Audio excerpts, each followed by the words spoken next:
प्यारे बच्चों, मैं डी.एस. स्मॉल नेक्स्ट वीडियो के साथ क्लास 10th के लिए देखें। यहाँ तक पिछले वीडियो में हो चुका था कि बारिश होनी शुरू होती है, लेंचो बाहर जाता है, बारिश के बूंदों का अपने शरीर पर अनुभव करता है और उसको बड़ी बूंदों को 10 पैसे के सिक्के और छोटी बूंदों को 5 पैसे के सिक्के के रूप में वो टिप्पणी करता है। आगे देखें क्या होता है। With A satisfied expression he regards the field, यानी विथ ए सेटिस्फाइड एक्सप्रेशन, एक संतुष्ट पूर्ण भावना के साथ, यानी पूर्ण संतुष्टि के साथ, ही रिगार्ड्स में वो सोचता है the field of ripe corn with flowers, अपने उस स्वस्थ फूलों से लदी हुई पकी खेतों की फसलों को draped in A curtain of rain, सोचता है कि अब वो पूरी तरह से रेन बारिश की चादर से ढक गए होंगे। बट सडनली ये strong wind began to blow, लेकिन एकाएक बहुत तेज की हवा चलनी शुरू हो जाती है। And along with the rain very large hailstones began to fall, और बारिश के साथ बड़े बड़े ओले पड़ने शुरू हो जाते हैं, पत्थर पड़ने शुरू हो जाते हैं। These truly did resemble new silver coins, अब राइटर कमेंट करते हुए कहता है कि अब ये तो नए सिल्वर कॉइन्स के रूप में दिख रहे थे। The boys exposing themselves to the rain, बच्चे भी दौड़ करके बाहर निकल रहे थे बारिश में।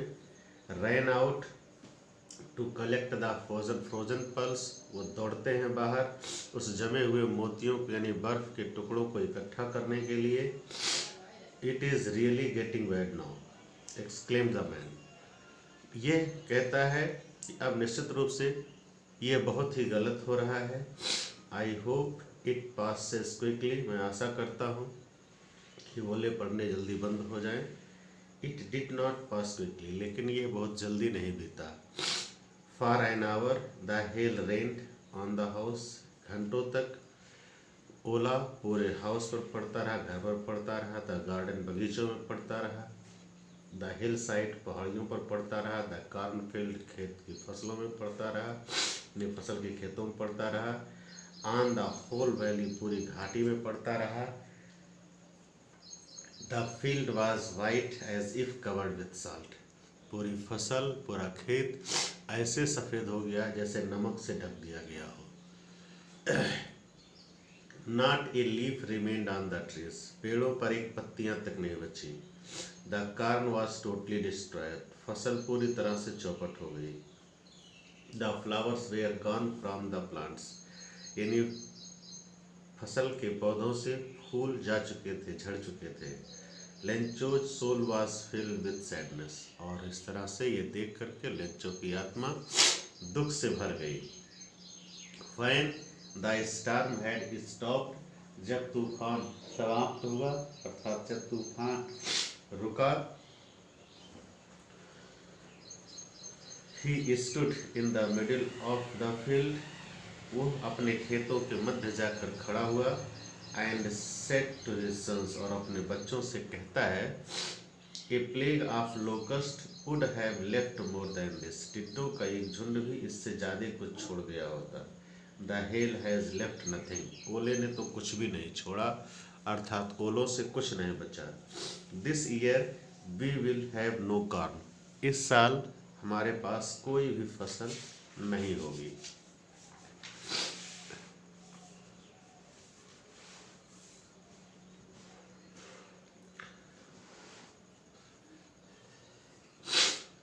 That night was a sorrowful one, वह रात पूरे परिवार के लिए एक दुखीपूर्ण रात थी। All our work was for nothing, कहता है कि हमारा सारा कार्य, सारी मेहनत बेकार चली गई। There was no one who can help us, यहाँ कोई है भी नहीं जो हमारी मदद कर सकता हो। We shall all go hungry this year, हम सब इस साल भूखे रहेंगे, अर्थात भूखों मरेंगे। But in the hearts of all who lived in that solitary house, लेकिन सभी के दिलों में जो उस अकेले मकान में रहा करते थे। In the middle of the valley, घाटी के मध्य में, there was a single hope, केवल एक उम्मीद थी सबके अंदर, सबके दिलों में, हेल्प फ्रॉम गॉड, कि ईश्वर से मदद मिलेगी, अर्थात ईश्वर हमारी मदद करेगा। Don't be show upset even though this seems like total loss, like a total loss. Lencho अपने बच्चों को समझाते हुए कहता है, डोंट बी शो अपसेट, बहुत ज़्यादा परेशान ना हो। Even though this seems like a total loss, यहाँ तक कि ये हमारे लिए संपूर्ण नुकसान है। रिमेंबर, लेकिन याद रखें, no one dies of hunger, कोई भी व्यक्ति भूख से नहीं मरता है। दिस वॉज व्हाट दे से, यही वो शब्द था जो वो कहते थे।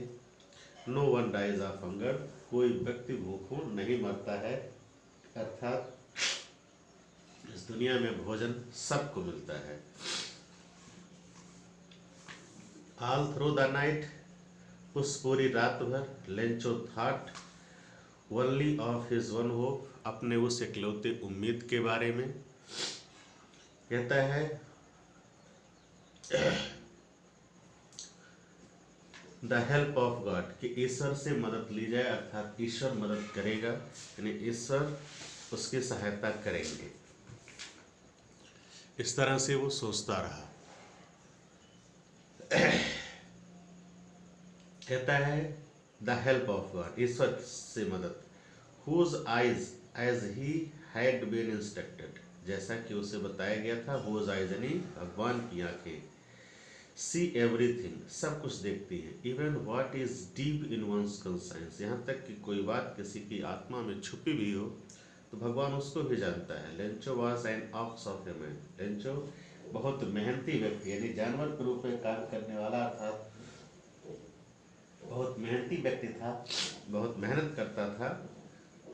Working like an animal in his field, एक जानवर की तरह अपने खेत में काम करता था। But still he knew how to write, लेकिन तब भी वो जानता था कैसे लिखा जाता है।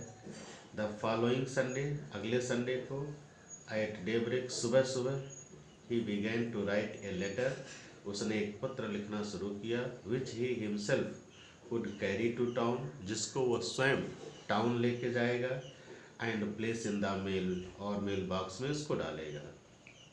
इट वॉज नथिंग, यह और कुछ नहीं था, less than a letter to God, अर्थात भगवान के पत्र से छोटा ये कुछ भी नहीं था, अर्थात ये भगवान के लिए एक पत्र था।